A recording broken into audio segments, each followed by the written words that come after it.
The strategic risk in 2026 is not the absence of a plan. It is confusing short term safety with long term strength in quarter by quarter decisions. In a high pressure contracting economy, competitive erosion seldom originates from a single quarter or one obvious mistake. Instead, it results from decision patterns that seem wise when viewed alone, but increase risk over the next 12 to 18 months. Across current CEO, board, and leadership team conversations, three patterns are emerging.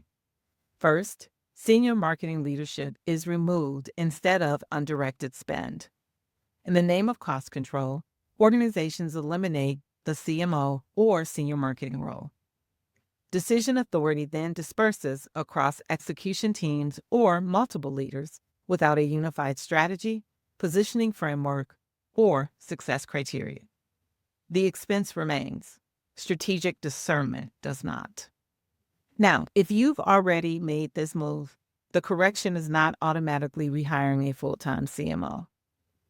However, someone with strategic marketing judgment, an elevated VP with real authority, a CEO with deep marketing fluency, or a fractional executive must own your unified strategy and decision framework.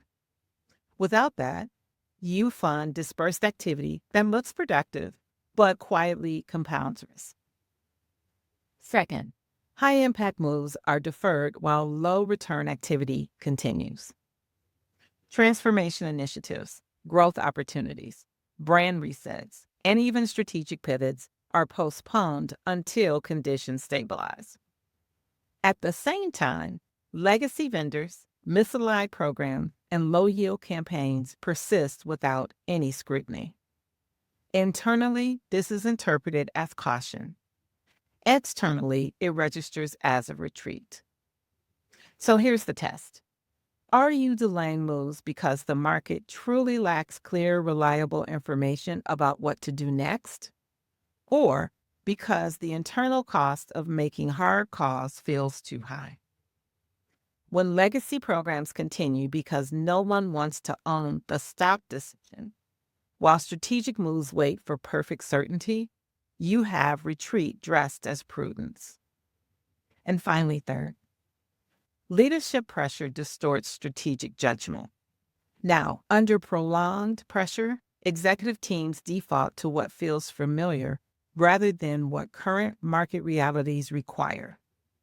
This shows up as delayed pivots, over-reliance on precedent, and missed opportunities created by competitors pulling back. Leadership anxiety is also viewed as a personal flaw, but it is actually a performance variable.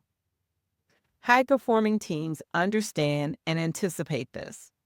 They define in advance which behaviors trigger which responses, who owns which decision domains, and what risk tolerance governs strategic moves.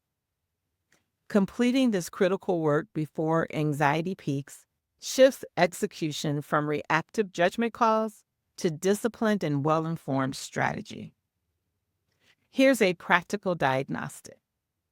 Ask your CFO and your senior marketing lead separately which current investments they would defend as essential to your competitive position 18 months from now, versus those you are funding because stopping them feels riskier than continuing. If their answers do not align, and most likely they will not, or neither can make a clear strategic case, you are likely optimizing for comfort, not strategic advantage.